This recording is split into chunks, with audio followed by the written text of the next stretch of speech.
प्राप्तेषु पूजांतकारे शनिध्यानं प्रवक्ष्यामि पुराणदेवोपशान्तये కేవలం శనిని ఆరాధించినంత మాత్రమే ప్రాణానికి కలిగేటువంటి నష్టాన్ని పరిహరించబడుతుంది.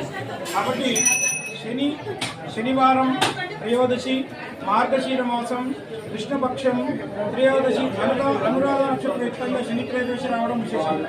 తెలంగాణ, ఆంధ్ర, మహారాష్ట్ర, కర్ణాటక పరిసర ప్రాంతాల నుంచి ఈ ఆలయానికి జనాలు విశేషంగా తండోపతండాలుగా శని త్రయోదశి పర్వకాలంలో దర్శించుకోవడానికి వస్తారు.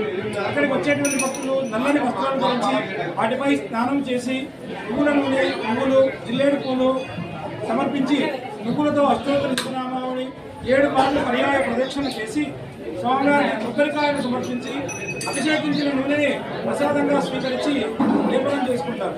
ఆ తర్వాత కాకతీయులు గోడగన్నారెడ్డి, గోనముద్దారెడ్డి కారణాన్ని ఈ ఆలయం నందీశ్వర శనీశ్వర స్వామి ఆలయం బ్రహ్మసూత్ర సహితంగా ఉండేటువంటి ఈ శివలింగాన్ని ఒకసారి దర్శించిన, పూజించిన, అర్చించిన, ప్రదక్షిణ చేసిన 1000 రెట్లు, 1,00,000 రెట్లు, 1,00,00,000 రెట్లు పుణ్యమని శాస్త్రాలు మనకు చెప్తున్నాయి.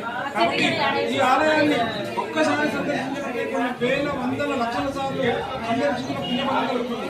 ఈ ఆలయం వీరశైవ ప్రవక్తానుసారంగా నిత్య నైమిత్తిక పూజా విధానంతో నిర్వహించబడుతుంది. ఈ ఆలయం పూర్తిగా అభివృద్ధి కమిటీ ఆధ్వర్యంలో నిర్వహించబడుతుంది. ఈ ఆలయం వీరశైవ ప్రవక్తానుసారంగా నిత్య నైమిత్తిక పూజా విధానం నిర్వహిస్తూ ఈ ఆలయ ప్రధాన అర్చకులు డాక్టర్ జగమట విశ్వనాథ శాస్త్రి, నందివెల్లివాన్ శ్రీ నందీశ్వర శనీశ్వర స్వామి దేవస్థానం, నాగర్ కర్నూలు జిల్లా, బిజినాపల్లి మండలం.